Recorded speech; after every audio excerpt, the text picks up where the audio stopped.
പെഹൽഗാം ഭീകരാക്രമണം ഇപ്പോൾ ഒരു മാസം കഴിഞ്ഞു. 26 പേരാണ് അവിടെ കൊല്ലപ്പെട്ടത്. ഇതേക്കാൾ കൂടുതൽ ആളുകൾ കൊല്ലപ്പെട്ട ഭീകരാക്രമണങ്ങൾ ഇന്ത്യയിൽ ധാരാളം ഇതിനു മുമ്പുണ്ടായിട്ടുണ്ട്. പക്ഷേ ഇത് പറഞ്ഞമാതിരി വലിയൊരു ഇന്ത്യൻ ഹിസ്റ്ററിയിൽ തന്നെ രേഖപ്പെടുത്തപ്പെടുന്ന ഒരു സംഗതിയാണ്. അതിന് ശേഷം ഉണ്ടായിട്ടുള്ള ഈ പറയുന്ന ഇന്ത്യ പാകിസ്ഥാൻ കോൺഫ്ലിക്റ്റാണ്. ഒരു ഫ്ലെയർ അപ്പ്, വാർ എന്ന് പറയുന്ന സാങ്കേതികമായ ഒരു യുദ്ധമായിട്ടില്ല, പക്ഷേ ഒരു കൈൻഡ് ഓഫ് ഫ്ലെയർ അപ്പിലേക്ക് പോയി. അപ്പോൾ അങ്ങനത്തെ ഒരു സാഹചര്യത്തിൽ ഇപ്പോൾ അത് അവസാനിപ്പിച്ചു, സീസ് ഫയറിലേക്ക് പോയി.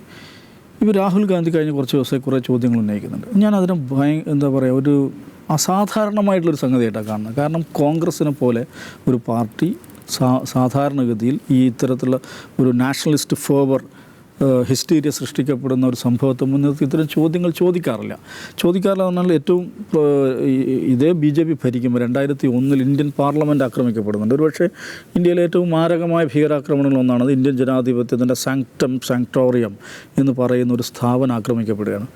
ഒരു കാര്യം ശ്രദ്ധിക്കണം, 2001 ഡിസംബർ 13 നടന്ന പാർലമെൻറ്റ് ആക്രമണത്തിൽ പങ്കാളികളായ ആളുകൾ ആരാണ്? ഇപ്പോൾ പെഹൽഗാം ആക്രമണത്തിൽ പങ്കെടുത്തവരാരാണ്? അവരെന്താ പിടിക്കാത്തതെന്നുള്ള രാഹുൽ ഗാന്ധിയും പ്രതിപക്ഷവും ചോദിക്കുന്നത്. ആകെ അതുമായി ബന്ധപ്പെട്ട് വന്നതിന് 3 പേര്, എന്താണ്, ആദിൽ, താഹ, മുഹമ്മദ്, എന്താ പറയുക, 3 പേരുകൾ മാത്രമാണ് നമുക്കറിയാവുന്നത്. ഇവരിതുവരെ പിടിക്കാൻ പറ്റില്ല. നമുക്ക് പാർലമെൻറ്റ് ആക്രമണത്തിൽ പങ്കെടുത്ത, പാർലമെൻറ്റ് ആക്രമണം പെഹൽഗാം പോലെ ഒരു വിദൂര ദേശത്ത് നടന്നതല്ല, CCTVയുടെ സാന്നിധ്യത്തിൽ നടന്ന ആക്രമണമാണ്.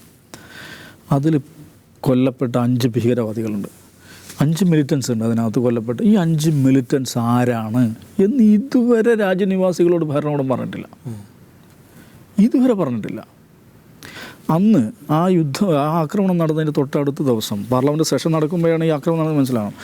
പ്രിയരഞ്ജൻ ദാസ് മുൻഷി ഒരു കാര്യം പറയുന്നുണ്ട്. ഞാൻ കണ്ണുകൊണ്ട് കണ്ടതാണ്. ഒരു കാറിൽ ആക്രമണങ്ങൾ വന്നതാണല്ലോ, ഈ കാറിൽ നിന്ന് ഭീകരവാദികൾ വന്ന കാറ്, ആ കാറിൽ നിന്ന് 6 ആളുകൾ ഇറങ്ങുന്നത് ഞാൻ കണ്ണുകൊണ്ട് കണ്ടതാണ്. പക്ഷേ അന്നത്തെ സർക്കാർ എന്താണ് പറഞ്ഞത്? 5 ഭീകരവാദികളുണ്ടായത്, 5 പേരാണ് കൊല്ലപ്പെട്ടത്.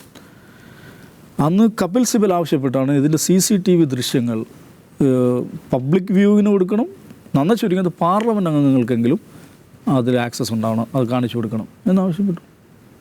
ഔദ്യോഗികമായിട്ട് ആവശ്യപ്പെട്ടാണ് കപിൽ സിബൽ. ഇതുവരെ അത് വന്നിട്ടില്ല.